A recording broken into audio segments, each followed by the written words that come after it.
Sit down, everyone. The Odyssey's here. Bram, bram, bram. Now brace yourselves because, as a Greek, I have very strong opinions about this film. This movie was shot entirely on IMAX. Did you know that? Because that's the only format that can capture the extent of our collective retardation on film. Currently sitting at 95% critic score and 97% audience score, the movie has been called an epic masterpiece. I already had doubts about this movie months before its release, because all I ever heard about was that it was filmed on IMAX. Did you know it was filmed on IMAX? And now we know why. What do you get when you take a 3,000-year-old story, deeply rooted in ancient Greek mythology and theology, and you sift it through a feminist hack translation and play it with an all-American Brooklyn accent? I'll tell you what you get. You get sheer fucking hubris. God, I'm still angry. Well, sit down, everyone. Mondo has some notes. Let's start with the elephant in the room first. The casting. No, I'm not talking about Lupita Nyong'o or Elliot Page, although I'll get to that in a minute. Matt Damon is not Odysseus material. I'm sorry, but he doesn't have the presence or gravity of a man that led troops to death. He's too American, too clean, even when made to look old with a beard. This role requires someone like Josh Brolin, an alpha male type that commands every moment on screen, a man that can fill the silence with a heavy presence. Matt Damon is too modern for this shit. But the biggest casting fuck up here is Tom fucking Holland.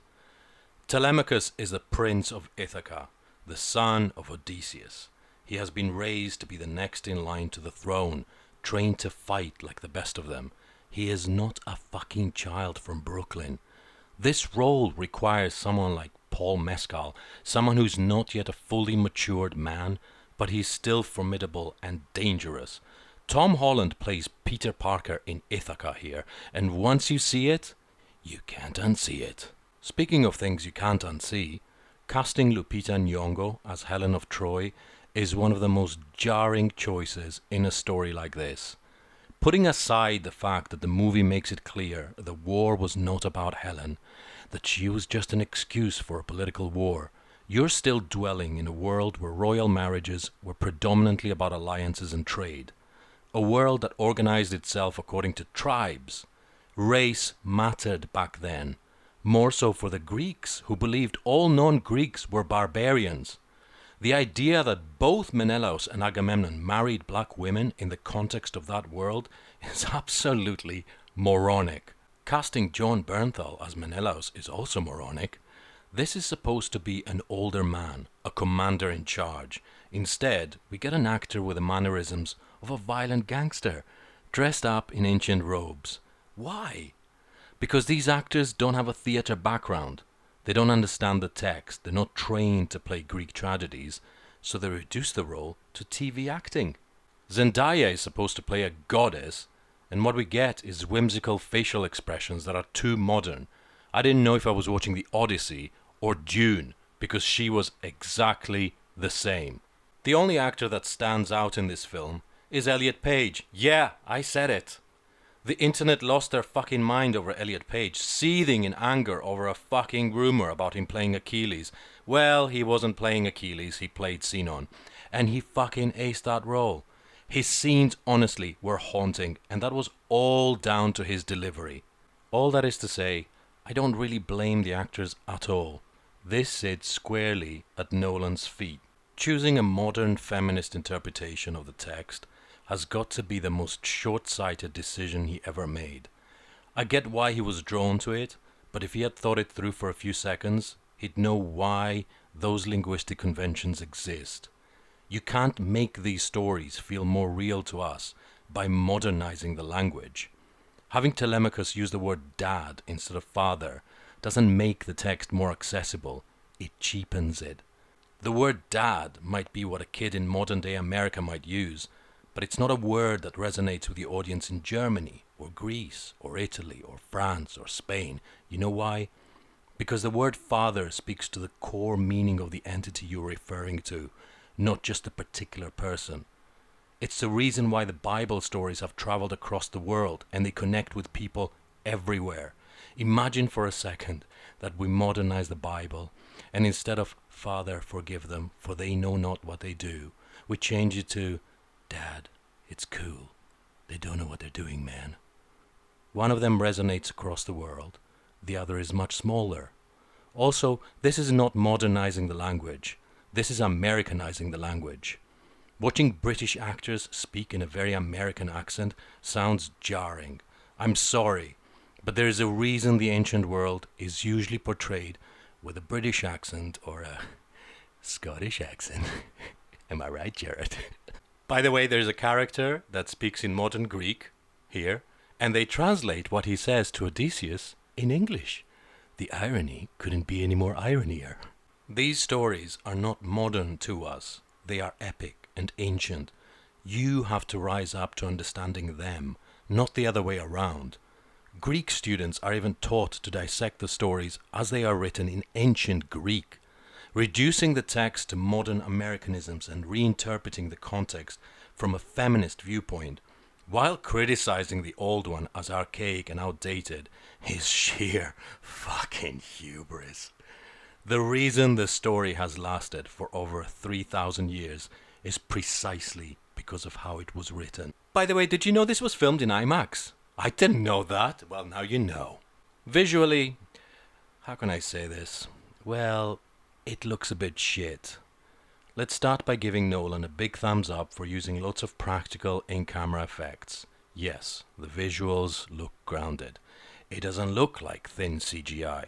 That should be celebrated. Well done, you. But I wouldn't say it looks epic. Even the large set pieces feel a bit small. There's a bleak, desaturated look throughout. Nolan is clearly trying to steer clear of the conventions of old Hollywood epic movies to make this feel more modern and real, but in doing so, you stifle people's imagination. This is supposed to be a world of fantasy. Not everything needs to be realistic. You don't necessarily need to create a whole world like the Middle Earth for it, but still. Throughout the movie, I felt that I was watching Nolan's version of the Odyssey, not Homer's. And there are some key differences here. The theme of the movie is the price of war. It's an interesting idea. Nolan's Odysseus is a man with PTSD, trying to deal with his conscience and the consequences of his actions. But Homer's Odysseus is not that. Homer's Odysseus suffers because of his hubris against the gods. He repeatedly does things that upset them, and the gods punish him for it.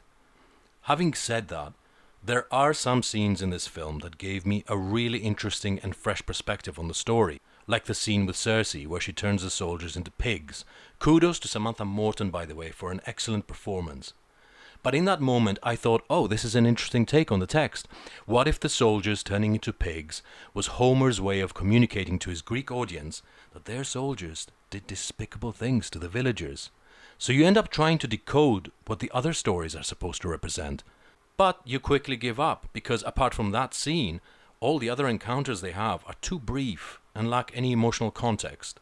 They arrive, they encounter something dangerous, they run away. But the way the movie is structured, you find yourself witnessing the events, but not really being emotionally invested in them. Because this movie follows Nolan's playbook when it comes to structure and narrative. We jump from one place and time to another, without sufficient character build-up to care about what happens. Ask yourself this: did you truly care or feel sad when his soldiers were being killed one by one? Did you know anything about any of them to care?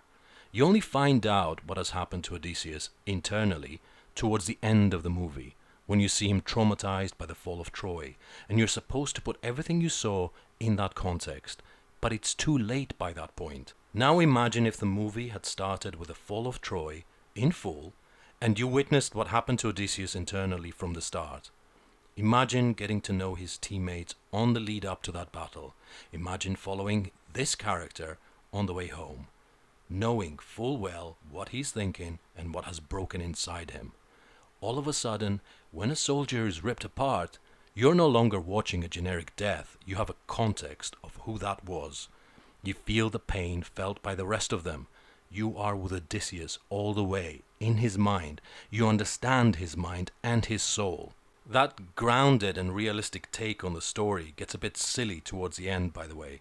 I don't want to spoil a 3,000-year-old story, but Odysseus kills all the suitors that have been feasting in his palace while he was away.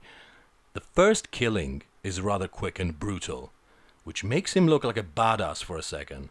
But then the fight drags on for a while, and the film struggles to toe the line between him being a borderline superhero or someone who is really skilled at warfare. Part of the problem here is Matt Damon, who you can tell has been working out for the part, but he's not imposing, and he doesn't deliver the violent blows in a manner that would scare them all to death. There are moments where he's literally standing in the middle, trying to load another arrow, and they're just waiting for him to do it, which looks a bit lame. But by far, the biggest letdown here is the music. We've come to expect absolute masterpieces from Nolan's movies, thanks to Hans Zimmer. And there's a clear effort here to do it right. They went all the way to South Albania to record the flute music and the isopolyphony that you hear from the soldiers, but the melody only plays for short snippets. The rest is just atmospheric soundscapes and audio effects. The biggest problem here is that Nolan has reached that point in every successful director's journey. The point where he is free from all the checks and balances and has complete control over a production to do as he pleases. But that never works out well, because those people are part of what made him great. They filter out your stupid ideas, so removing them is ultimately detrimental to your creativity. He means well, and he works really hard on his craft, and that is commendable, but he's not immune to getting it wrong. And you might say, dude, it's got a 97% audience score. They can't all be wrong. Yes. Yes, they are. This is one of those movies that insists upon itself. See you next time on the Mondo Cut. Again,